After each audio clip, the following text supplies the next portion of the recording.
एक राजा था जिसका नाम रामधन था। उनके जीवन में सभी सुख थे, राज्य का कामकाज भी ऐशो आराम से चल रहे था। राजा के नैतिक गुणों के कारण प्रजा भी बहुत प्रसन्न थी, और जिस राज्य में प्रजा खुश रहती है वहां की आर्थिक व्यवस्था भी दुरुस्त होती है। इस प्रकार हर क्षेत्र में राज्य का प्रवाह अच्छा था।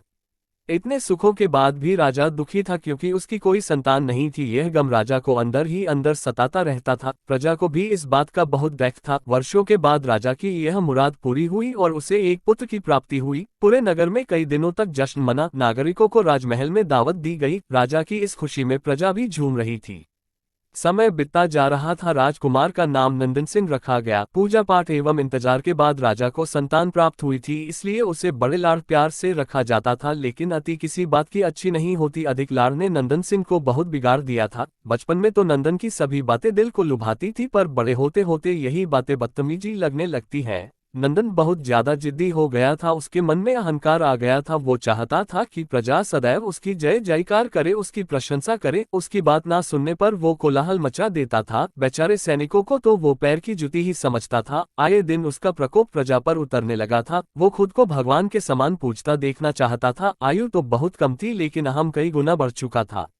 नंदन के इस व्यवहार से सभी बहुत दुखी थे। प्रजा आए दिन दरबार में नंदन की शिकायत लेकर आती थी, जिसके कारण राजा का सिर लज्जा से झुक जाता था। यह एक गंभीर विषय बन चुका था। एक दिन राजा ने सभी खास दरबारियों एवं मंत्रियों की सभा बुलवाई और उनसे अपने दिल की बात कही कि वे राजकुमार के इस व्यवहार से अत्यंत दुखी हैं। राजकुमार इस राज्य का भविष्य है। अगर उनका व्यवहार यही रहा तो राज्य की खुशहाली चंद दिनों में ही जाती रहेगी। दरबारी राजा को सांत्वना देते हैं और कहते हैं कि आप हिम्मत रखें, वरना प्रजा निस्सहाय हो जाएगी। मंत्री ने सुझाव दिया कि राजकुमार को एक उचित मार्गदर्शन एवं सामान्य जीवन के अनुभव की जरूरत है। आप उन्हें गुरु राधागुप्त के आश्रम भेज दीजिए। सुना है वहां से जानवर भी इंसान बनकर निकलता है। ये बात राजा को पसंद आई और उसने नंदन को गुरुजी के आश्रम भेजा। अगले दिन राजा अपने पुत्र के साथ गुरुजी के आश्रम पहुंचे। राजा ने गुरु राधागुप्त के साथ अकेले में बात की और नंदन के विषय में सारी बातें कही। गुरुजी ने राजा को आश्वस्त किया कि वे जब अपने पुत्र से मिलेंगे तब उन्हें गर्व महसूस होगा। गुरुजी के ऐसे शब्द सुनकर राजा को शांति महसूस हुई और वे सहर्ष अपने पुत्र को आश्रम में छोड़कर राजमहल लौट गए। अगले दिन सुबह गुरु के खास चेले द्वारा नंदन को भिक्षा मांगकर खाने को कहा गया, जिसे सुनकर नंदन ने साफ इनकार कर दिया। चेले ने उसे कह दिया कि अगर पेट भरना है तो भिक्षा मांगनी होगी और भिक्षा का समय शाम तक ही है, अन्यथा भूखा रहना पड़ेगा। नंदन ने अपनी अकड़ में चेले की बात नहीं मानी और शाम होते होते उसे भूख लगने लगी, लेकिन उसे खाने को नहीं मिला। दूसरे दिन उसने भिक्षा मांगना शुरू किया। शुरुआत में उसके बोल के कारण उसे कोई भिक्षा नहीं देता था, लेकिन गुरुकुल में सभी के साथ बैठने पर उसे आधा पेट भोजन मिल जाता था। धीरे धीरे उसे मीठे बोल का महत्व समझ आने लगा और करीब 1 महीने बाद नंदन को भरपेट भोजन मिला, जिसके बाद उसके व्यवहार में बहुत से परिवर्तन आए।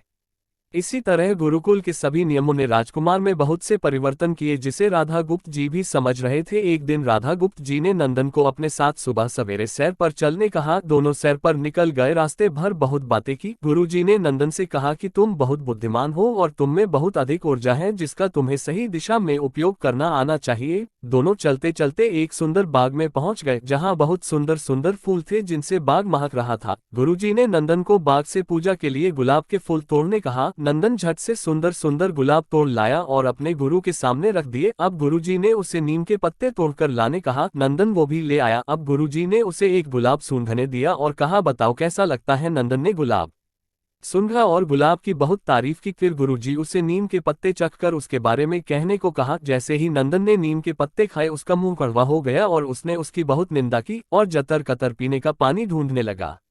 नंदन की ये दशा देख गुरु जी मुस्कुरा रहे थे। पानी पीने के बाद नंदन को राहत मिली। फिर उसने गुरु जी से हंसने का कारण पूछा। तब गुरु जी ने उससे कहा कि जब तुमने गुलाब का फूल सूंघा तो तुम्हें उसकी खुशबू बहुत अच्छी लगी और तुमने उसकी तारीफ की, लेकिन जब तुमने नीम की पत्तियां खाई तो तुम्हें वो कड़वी लगी और तुमने उसे थूक दिया और उसकी निंदा भी की। गुरु जी से नंदन को समझाया, जिस प्रकार तुम्हें जो अच्छा लगता है तुम उसकी तारीफ करते हो, उसी प्रकार प्रजा भी जिसमें गुण होते हैं उसकी प्रशंसा करती है। अगर तुम उनके साथ दुर्व्यवहार करोगे और उनसे प्रशंसा की उम्मीद करोगे तो वे ये कभी दिल से नहीं कर पाएंगे। इस प्रकार जहां गुण होते हैं वहां प्रशंसा होती है।